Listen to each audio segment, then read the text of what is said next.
Je sais que beaucoup ne vont pas aimer cette vidéo et j'aurai pas mal de critiques, mais honnêtement, je m'en fous.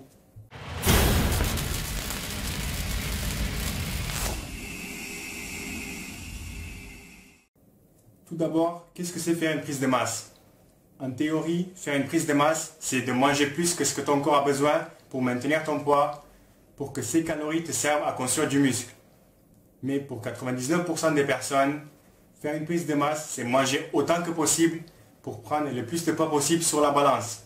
Si tu es naturel, donc tu n'utilises pas tout ce qui est stéroïdes, je ne te conseille pas de faire une grosse prise de masse et voici pourquoi.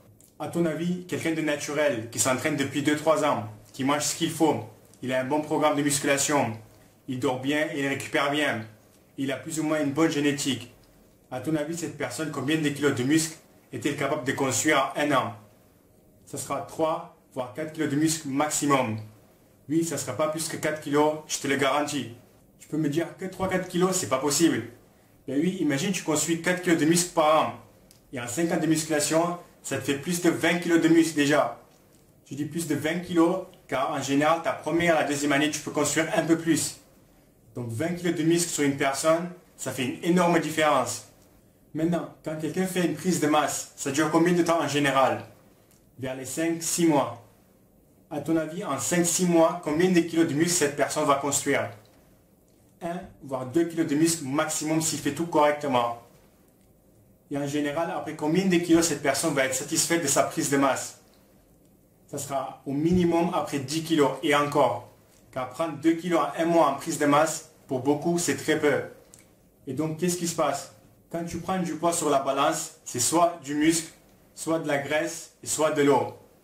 Et en 6 mois de prise de masse et après 10 kilos, tu vas prendre au maximum 1 voire 2 kilos de muscle, 6-7 kilos de graisse et 1-2 kilos d'eau. Donc cette personne, après sa prise de masse, va pendant 4-5 mois faire un régime et va se mettre dans des états minables pour perdre les 6-7 kilos.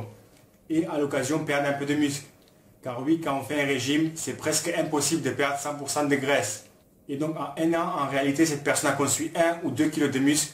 Et pendant 4-5 mois, dans l'année, cette personne était gros. C'est impressionnant, on a l'impression d'avoir pris plus de muscle. Car ça fait un changement, ça fait une transformation. De passer de 80 kg à 90 kg gros, puis redescendre à 82 sec, c'est une transformation. Tout ça pour vous dire que si tu es naturel et que tu vas faire une prise de masse, à part devenir gros et avoir un peu plus de force à la salle, tu ne vas pas gagner beaucoup et au contraire, par rapport à quelqu'un qui ne fait pas les cycles prise de masse et sèche, il va progressivement augmenter ses calories toute l'année. Donc, comment faire une prise de masse correctement? Là, je vous donne juste un conseil et après vous êtes libre de faire ce que vous voulez. Par contre, ces conseils ne s'appliquent pas à toi si tu es super maigre et que tu as du mal à prendre du poids. Dans ce cas, mange autant que possible pour prendre du poids et après tu t'occuperas du reste. Donc, pour faire une bonne prise de masse, il n'y a rien de compliqué. Il faut trouver le nombre de calories qu'il te faut pour maintenir ton poids et à partir de là, progressivement les augmenter. Par exemple, si tu maintiens ton poids à 2500 calories, pendant une semaine ou deux, tu vas manger 2600 et tu regardes ton poids évoluer.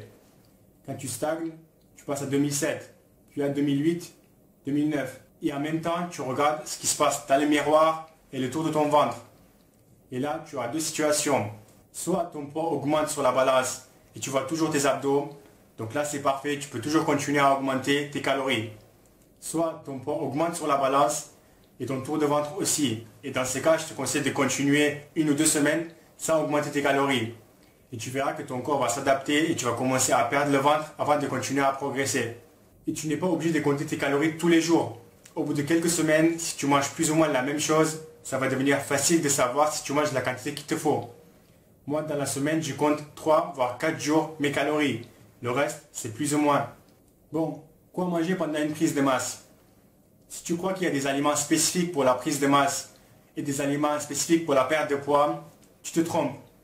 Tu vois beaucoup de personnes maigres sur les groupes de musculation sur Facebook manger du flacon d'avant au petit déjeuner car ils pensent que c'est indispensable pour la prise de masse. Devine quoi? Ce n'est pas du tout le cas. Les flacons d'avant, ce sont des sucres lents. Et dans 100 grammes, tu as 10 grammes de fibres. Alors c'est normal, si tu manges 100 grammes le matin, tu vas être calé pendant 3-4 heures. Et après, tu vas râler que tu n'es pas capable de manger plus et tu n'arrives pas à prendre du poids. Donc pour la prise de masse, il n'y a pas des aliments spécifiques à manger. mange ce que tu veux tant que tu arrives à tes calories à la fin de la journée. Et le mieux sera que 50% de tes calories viennent des glucides, 30% des protéines et 20% des lipides. Et bien sûr, la qualité des aliments, c'est important pour la santé. Mais c'est le nombre de calories qui vont déterminer ta progression en termes de poids et de muscles. Voici un exemple de mon cas il y a 2 ans. J'ai commencé en juillet à 75 kg et 2600 calories. Et j'ai fini en avril à 79 kg et 3000 calories. Et en juillet, j'étais à 11-12% de graisse. En avril, j'ai fini avec 12%. Et donc, pas la peine de me mettre dans des états minables pour perdre la graisse en trop. Sauf si j'ai envie de descendre en dessous de 10%. Pour les entraînements, pareil, il n'y a pas des entraînements ou des exercices spécifiques pour la prise de masse.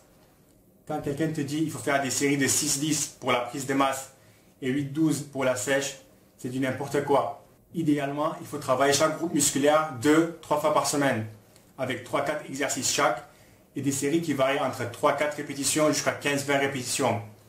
Tu es libre de faire ce que tu veux, tant que tu travailles un muscle pendant 20 secondes chaque série, une dizaine de séries 2 fois par semaine, tout va bien.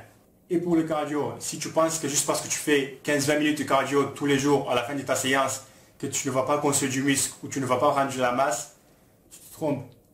Sauf si bien sûr tu fais un marathon tous les jours. Dans ce cas, il faut manger énormément pour compenser les calories brûlées.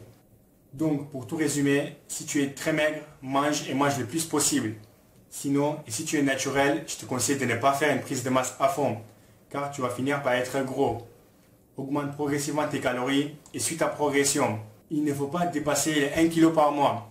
Combien de grammes de muscle tu vas construire en un mois, je ne sais pas et je ne peux pas te dire. Mais ce que je peux te garantir, c'est que tout ce que tu prends, plus de 1 kg, je te garantis que ça ne sera pas du muscle. Après, ce que je dis, c'est un conseil et c'est gratuit. Quand tu regardes les vidéos des autres youtubeurs qui font une prise de masse et ils prennent 10-15 kg, puis ils font une sèche et au final ils retrouvent avec 7-8 kg, ils ne sont pas naturels. Ils ne peuvent pas vous dire car c'est illégal et malheureusement ils perdent de leur crédibilité. Avec les bons produits, ce n'est pas du tout la même histoire. Ton corps devient une machine à construire du muscle et brûler de la graisse. Tu peux très bien avec beaucoup de calories construire du muscle et brûler la graisse en même temps. Naturel, si tu prends 10-15 kg, tu auras au moins 10 kg de graisse. Dopé, tu auras 5-6. Et ça sera beaucoup plus facile de les perdre sans perdre du muscle. Je m'y connais car je suis beaucoup de monde sur YouTube qui ne sont pas naturels et qui parlent ouvertement sur ce qu'ils font et comment ça marche. Si tu crois une seconde que ta star préférée sur YouTube est capable de construire 10 kg de muscle avec une prise de masse et tu veux faire pareil, personne ne t'en empêche et je peux rien faire pour toi, désolé. Merci et à la prochaine vidéo.